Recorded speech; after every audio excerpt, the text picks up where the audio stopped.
Yeah, but I mean like for Riceville or Howard County or Chickasaw or Well, anybody I will along tell the- you that Howard, Chickasaw, Fayette are all part of the Turkey River watershed. Those supervisors in soil and water districts already know exactly what it means to participate. You won't have any trouble. Okay. They'll do it or they won't because they know all about it. And I feel like those supervisors, I was actually just at the Winneshiek supervisor meeting today and the Howard supervisor meeting, and you know, they are very supportive. And Chickasaw, again, I don't see any problem. Ralph, I thought you talked to Blackhawk maybe. I talked to Blackhawk when I was at the Cedar meeting a couple weeks ago, and we was interested in doing the Wassy Water, because we said keep it touching. So those that are involved in the Cedar, which are south of you, and those that are involved in the Turkey, which is north of you, they actually all know more than you do. And so I think you'll probably have good participation straight up from the counties and the soil and water districts, and then it's really the communities, how much they understand. You know, you can also, in the Turkey, one of the things we did, because there were 35 communities, there was just so many, 7 counties, we said, you have a deadline.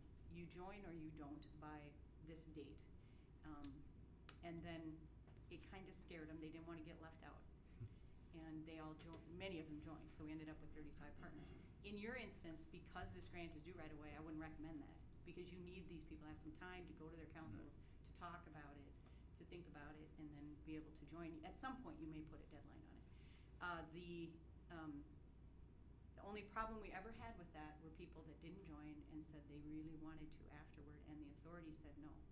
They said, look, we've been meeting for a year, we've been figuring this out. If you couldn't join us when we asked you to, you're not gonna. And you're not gonna be included in our grants.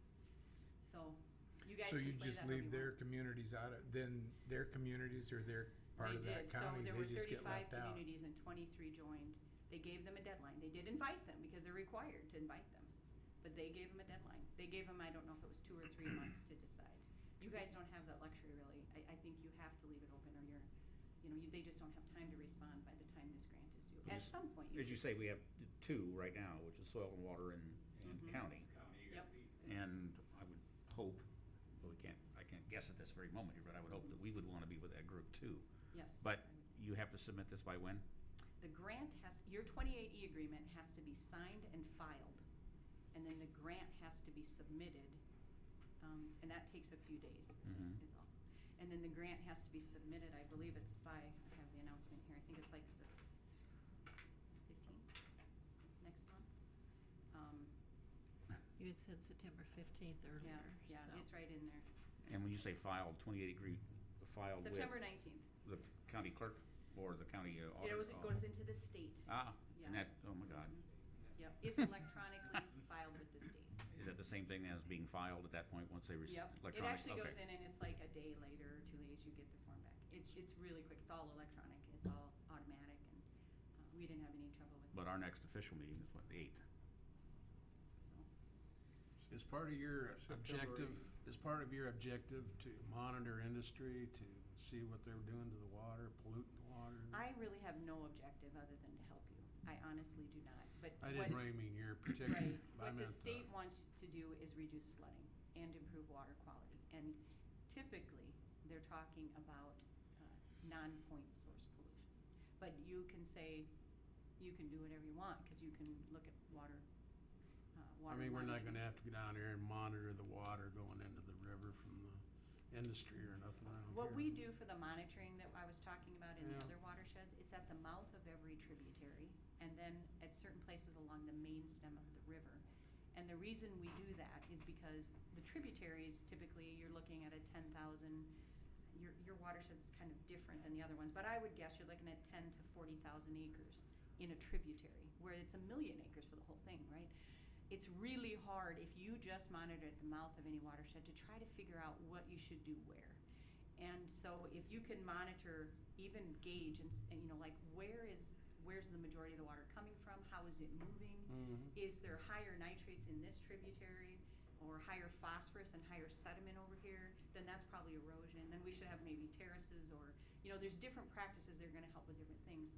The water monitoring that we've done has provided the argument for the soil and water districts to get money for waterways, terraces, cover crops, sediment retention basins, that kind of thing, ponds, wetlands.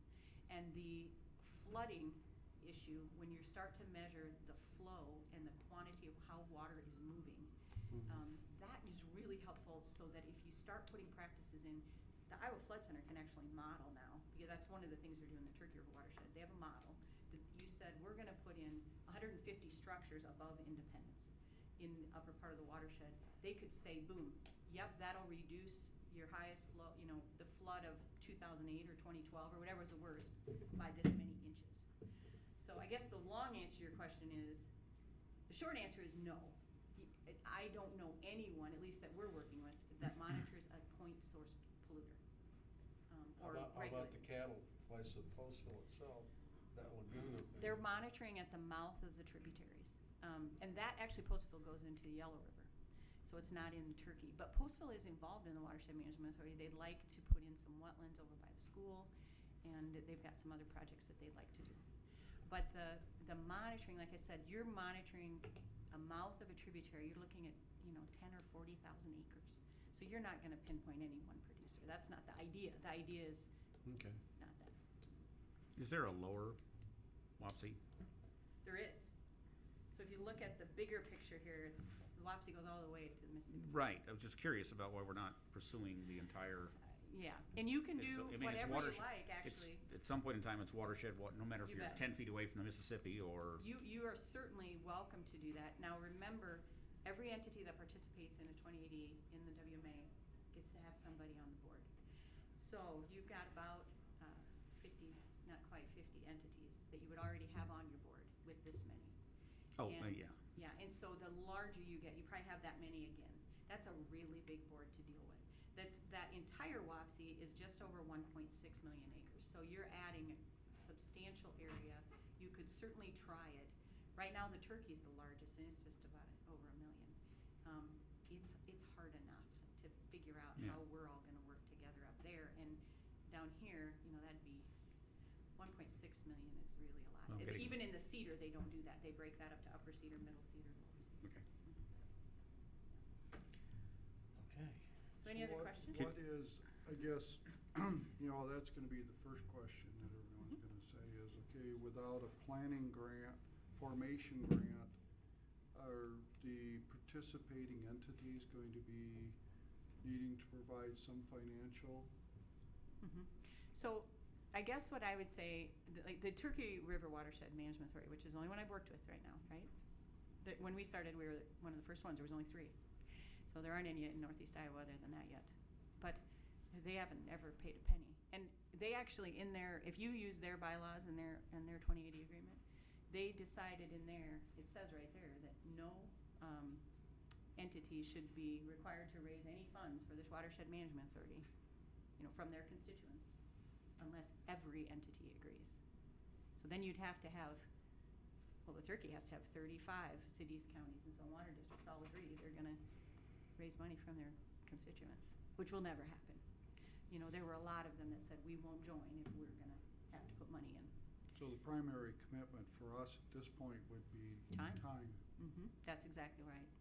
And I would say, if you decide you want to start monitoring water, you could all say we're all going to chip in something, or who's going to chip in, or who's going to do it.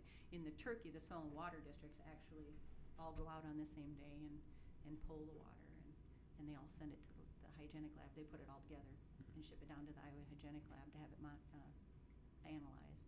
So, there can be interest groups along, I'm thinking people that like fishing, people that like boating, people that like camping. Oh, yeah. All of those groups can work with your watershed too, can't they? Absolutely. Can they sign present a friendship letter, or they're not going to sign a 28E?